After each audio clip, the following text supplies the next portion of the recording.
예수님께서는 오늘 본문을 통하여서 베드로의 배반을 예고하고 있어요. 여러분 어릴 때 위인전 많이 읽었죠? 저는 위인전을 읽다가 어느 날 성경을 보고는 충격을 받았어요. 왜냐하면 위인전에는 훌륭한 사람들은 어릴 때부터 다르거든요. 3살 때 천자문을 떼고 4살 때 사서삼경을 떼고 5살 때 공자를 떼고, 또 장군이 될 사람은 소년 시절부터 용맹해서 산에서 호랑이를 만나는데 막대기 하나로 물리치고. 그런데 오늘 본문은 정반대의 내용이 나오고 있어요. 성경은 제자들에 대한 부정적인 내용을 가감없이 기록해요. 하나님 말씀은 진리이기 때문에 그래요. 특별히 수제자 베드로에 대해서 그의 실수를 분명하게 드러내고 있어요. 여러분, 베드로가 누굽니까? 초대 교회를 세운 위대한 지도자예요.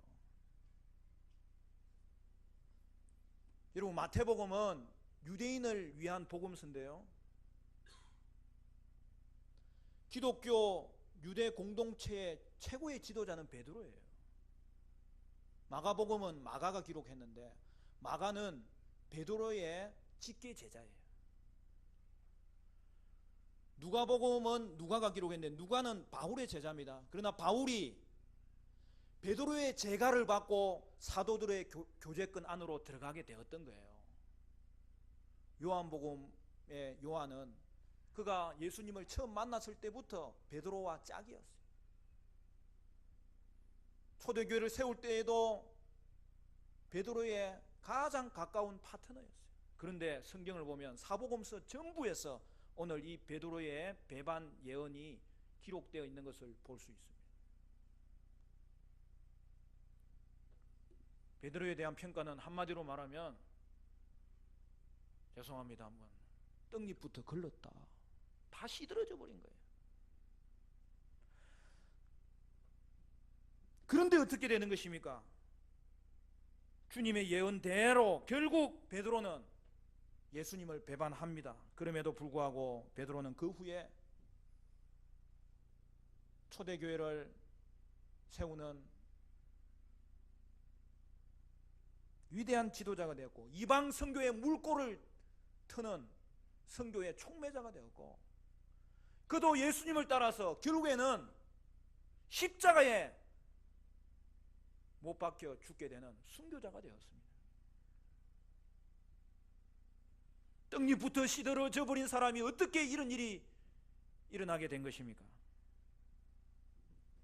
십자가를 통해서 우리의 무지와 우리의 죄악과 우리의 모든 배반까지도 다 안으시고 우리를 위해서 죽어주신 예수 그리스도로 말미암아 베드로는 다시 살 수 있었고 회복될 수 있었고 다시 일어설 수 있었던 것입니다.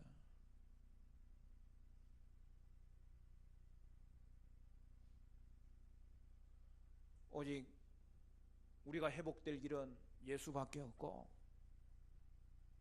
우리가 회복된 이 회복의 은혜를 계속 누릴 수 있는 것도 예수밖에 없고, 오늘 저와 여러분이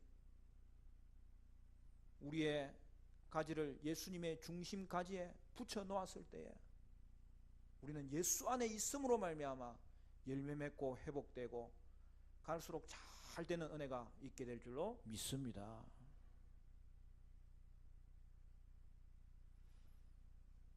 예수님은 최후의 만찬을 하시고 이에 일어나 찬송하면서 감람산으로 갔다고 기록되어 있습니다. 예수님은 지금 제자들과 마지막 밤을 보내고 있는 거예요. 그리고 그 감람산으로 이제 가서 3가지 사건이 남아있는 거죠. 겟세마네 동산에서 기도하시고, 거기서 체포되어 재판을 받게 되시고 결국에는 십자가에서 우리 위해 죽으시는 것이죠. 근데 그 감람산으로 오르는 도중에 예수님은 제자들에게 너희가 나를 배반할 것이라고 예언하셨던 것입니다. 31절 말씀 우리 같이 한번 읽어볼까요? 31절 시작. 그때 예수께서 제자들에게 이르시되 오늘 밤에 너희가 다 나를 버리리라. 기록된 바 내가 목자를 치리니 양의 떼가 흩어지리라 하였느니라.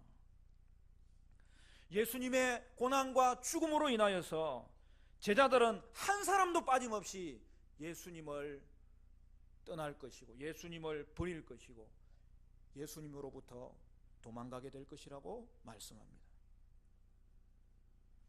그러므로 우리는 오늘 이 본문 말씀을 보면서 예수님이 제자들의 배반 예언을 말씀하시면서 과연 제자도가 무엇인지를 가르쳐주고 있는 것인데, 오늘 본문은 예수님이 세 가지 예언을 하시는 것을 볼 수 있어요. 첫 번째로 제자들이 오늘 밤에 예수님을 버릴 것이라는 예언입니다.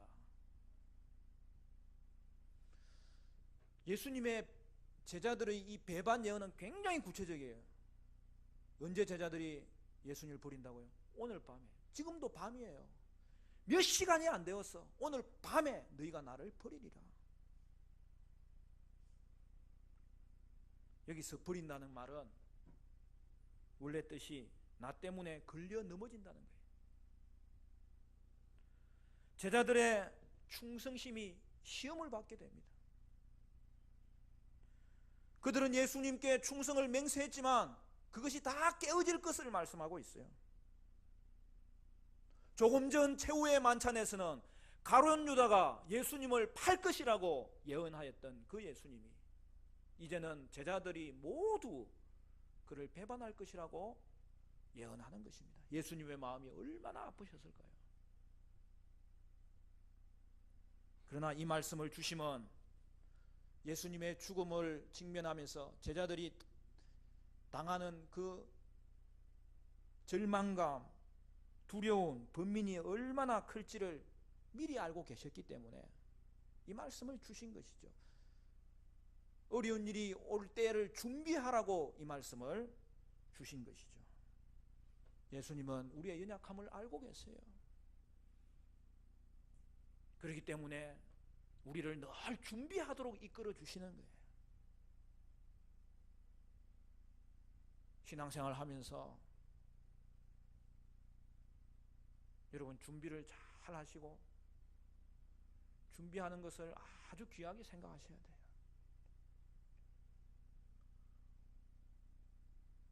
준비된 만큼 쓰임받게 되고 준비되면 급한 일을 맞아서 당황할 수는 있지만 다시 우리의 자신을 돌아볼 수 있는 그러한 예수님의 신실한 제자로 쓰임받을 수 있는 것이죠.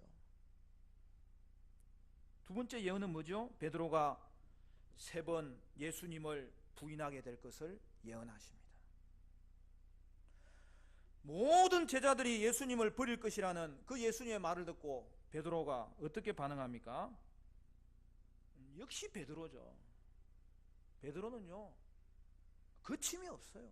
기면 기고 아니면 아니고. 그래서 베드로는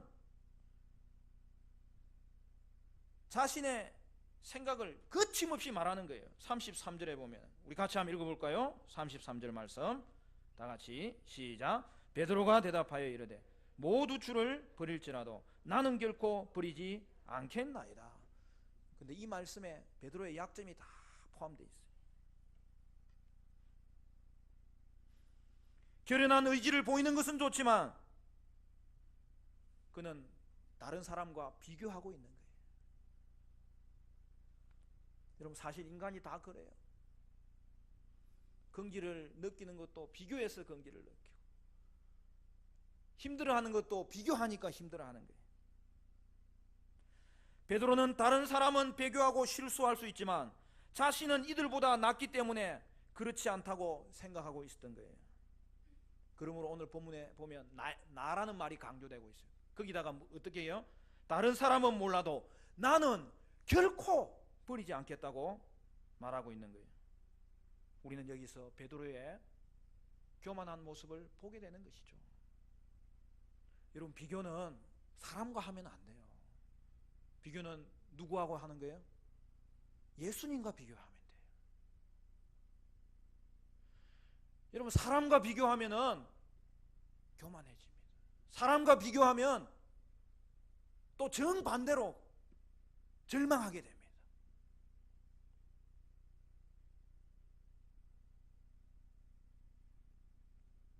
여러분은 하나님께서 창세전부터 택하시고 택한 백성 중에서도 똑같은 자가 없이 구별되게 가장 적절하게 여러분을 하나님이 창조하여 놓으셨고 오늘도 여러분을 하나님이 갖고 가시고 계신데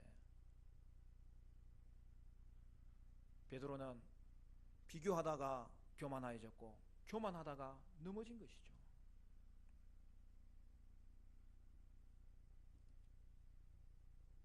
여러분, 다른 사람과 비교하지 마세요.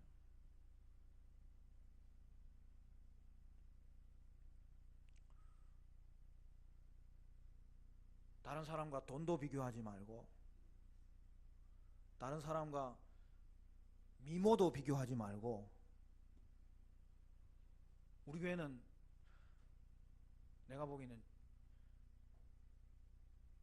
전부 다 미스 코리아 사실이라니까요. 목사님 늘 뭐 좋은 말만 해주시려고 또 지어내셨죠. 그러지 말고 전국 교회에서 예쁜 사람이 최고 많은 교회예요. 우리는 교회가. 할렐루야.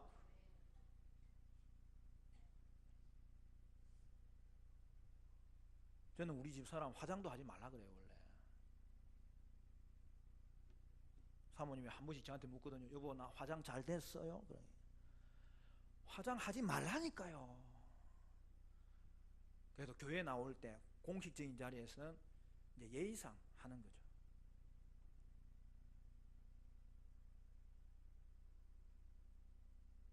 집에서 막 이렇게 막 찍어 바르고 있으면 여보 스톱. 지금이 더 예뻐요. 변장하지 마요.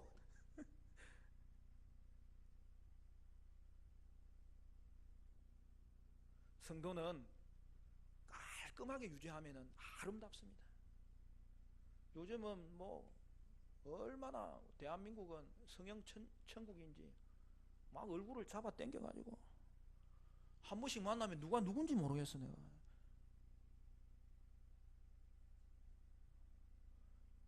계속 여러분 당겨도 한 번 풀리는 날이 오는데 그러면 안 돼요. 큰일 나요.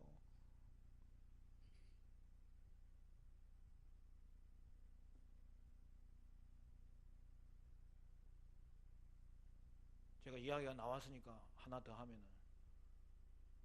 우리 사모님이 친구들하고 가가지고 뭘 한 대 맞고 왔어요. 내가 더 깊이는 이야기 안 할 거야. 내가 그 친구 사귀지 말라고. 어느 교회 사모님이냐고.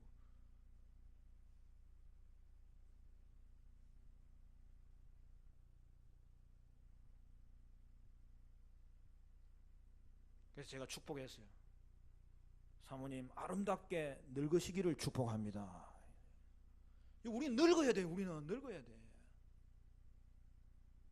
그 대신 아름답게 늙는 것이 가장 좋은 축복입니다. 여러분, 우리 교인들이 저는 아름답게 늙기를 기도하고 있어요. 안 늙기를 기도하면 그거는 하나님의 뜻에도 맞지 않고 아무것도 그거는 맞는 게 아니에요. 여러분, 아름답게 늙으시기를 축복합니다. 목사님 그래도 늙는다는 말을 좀 왜 하세요? 아니 그러면 안 늙습니까? 어차피 늙을 거 아름답게 늙어야 될 거 아닙니까?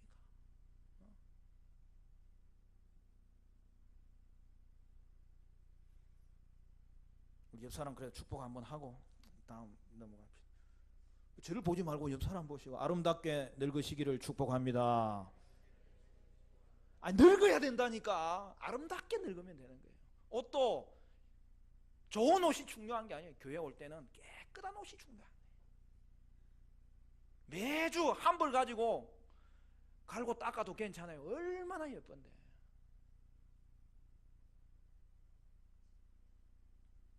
잠언 16장 18절에 교만은 패망의 선봉이요 그만한 마음은 넘어짐의 앞잡이니라. 베드로는 위기의 상황에서 교만으로 인하여 넘어진 거예요.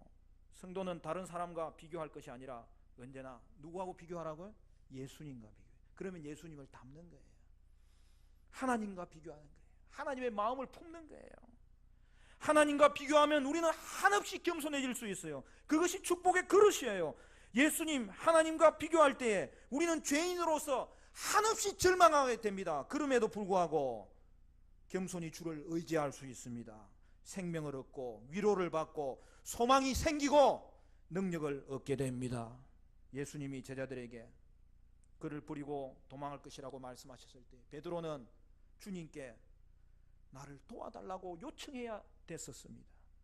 하지만 베드로는 다른 사람과 비교하였기 때문에 교만하였고 결국 어떻게 돼요? 다른 사람보다 더 크게 넘어지는 결과가 생겼습니다. 예수님은 그에게 무엇이라고 말씀합니까? 34절부터 보면은 예수께서 이르시되 내가 진실로 내게 이르노니 오늘 밤 닭 울기 전에 내가 3번 나를 부인하리라. 베드로가 이르되 내가 주와 함께 죽을지언정 주를 부인하지 않겠나이다 하고 모든 제자도 그와 같이 말하니라.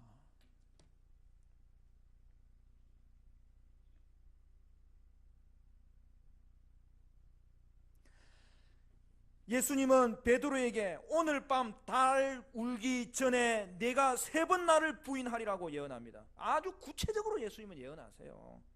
베드로는 예수님의 거듭된 예고에도 불구하고 또 뭐라고 해요? 주와 함께 죽을지언정 주를 부인하지 않겠나이다.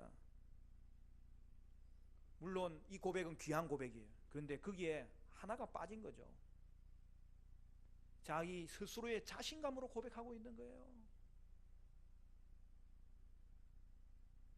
성경에는 그냥 부인하지 않겠나이다 이렇게 되어 있지만 원문에는 결코 부인하지 않겠나이다 그렇게 되어 있어요. 그러면 오늘 베드로가 말할 때마다 결코라고 강조한 거예요. 33절에는 결코 버리지 않겠나이다. 35절에는 결코 부인하지 않겠나이다. 사랑하는 성도 여러분, 성도는 자기 자신감으로 절대 주님을 따라가는 자가 아니에요. 우리는 자기를 부인하고 자기 십자가를 지고 주님을 쫓는 자예요.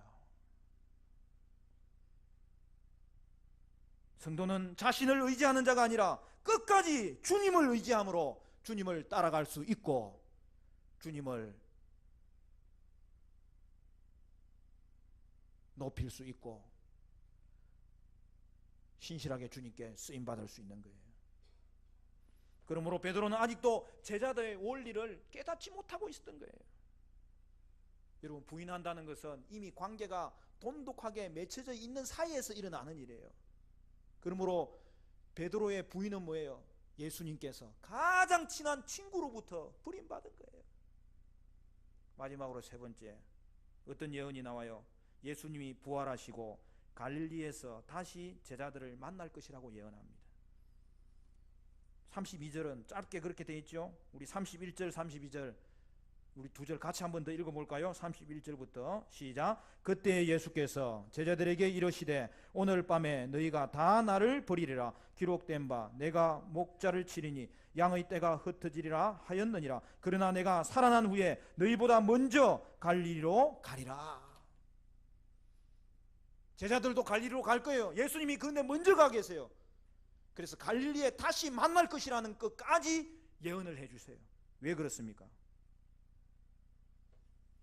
예수님은 먼저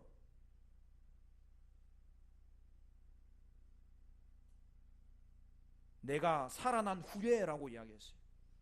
예수님은 자신이 다시 살 것이라고 말씀합니다. 예수님은 자신의 죽으심을 말할 때마다 예수님이 또한 죽으신 이후에 다시 살 것이라고 부활의 말씀을 늘 죽으심과 연결시켜서 가르쳐 주셨어요.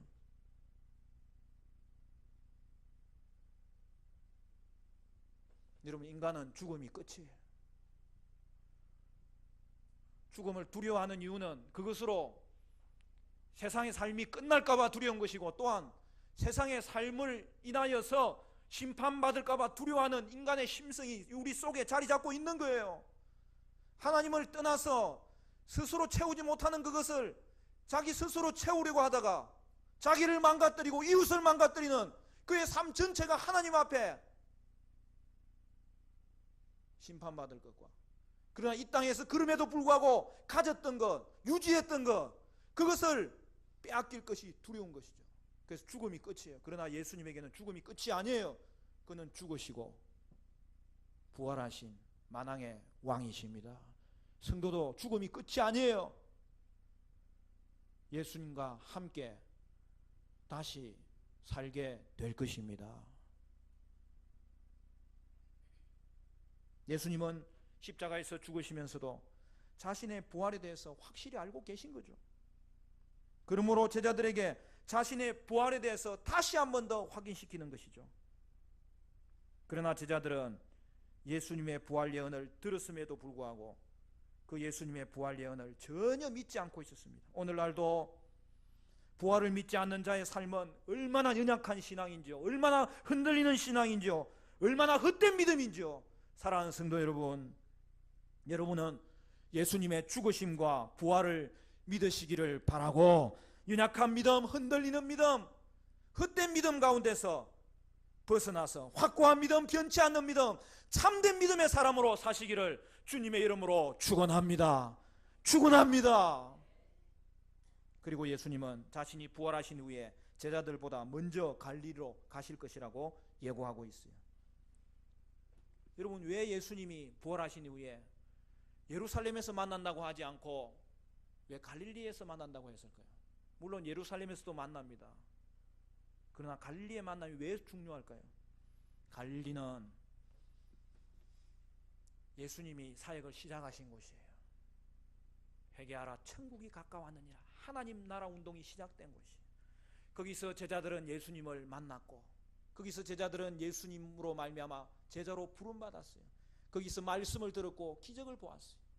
따라서 예수님은 갈릴리에서 제자들을 다시 만나시사 그들의 배신까지도 용서해 주시고 그들을 새롭게 출발하시도록 만드시겠다는 약속이죠. 그러므로 예수님은 갈릴리에서 회복된 제자들에 의해 새롭게 출발하는 새로운 언약 공동체를 세우시는 거예요. 하나님 나라는 예루살렘의 성전에서 시작되는 것이 아니라 갈릴리에서 주님으로 말미암아 회복된, 주를 의지하고 주를 주님으로 구주로 고백하는 그 예수 공동체를 통하여서 세워지고 확장되고 번져가는 거예요. 사랑하는 성도 여러분, 예수님은 고난 가운데 있는 제자들을 준비시키시고, 그럼에도 불구하고 배반한 제자들을 내버려 두지 아니하시고 다시 찾아가시고 결국에는 그들을 회복시켜 주십니다. 우리 하나님은 우리를 회복시켜 주시는 하나님이세요. 어떤 목사님이 병원에 입원한 성도를 신방 갔는데, 그 여자 성도님은 8살짜리 아들이 있고 또 쌍둥이가 갓 돌을 지났어요. 근데 그가 쌍둥이 돌잔치 하고 나서 암에 걸린 걸 알게 된 거예요.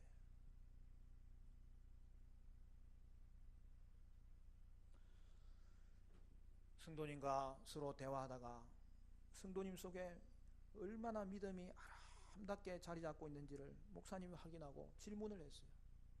성도님, 암에 걸리기 전과 후가 어떻게 달라졌습니까?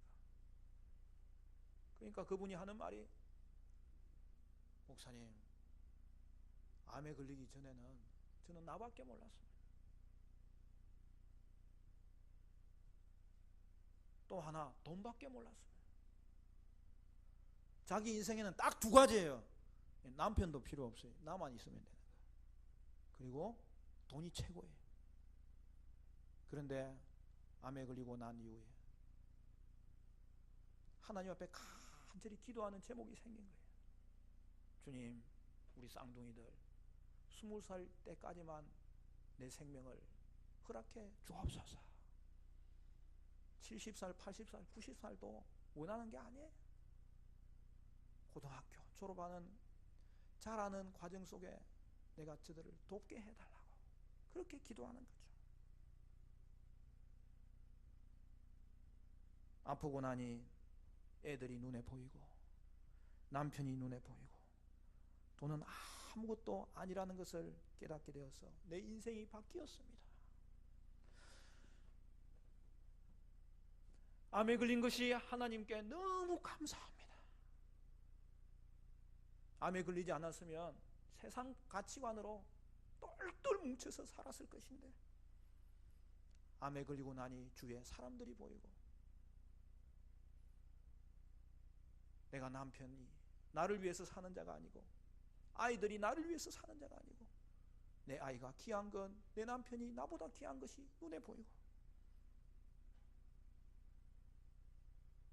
30대 초반의 자매님이 인생이 많이 남은 줄 알았는데 그렇지 않다는 것을 깨닫고 하루하루가 그렇게 귀하다는 거예요. 하루하루가 그렇게 복되다는 거예요.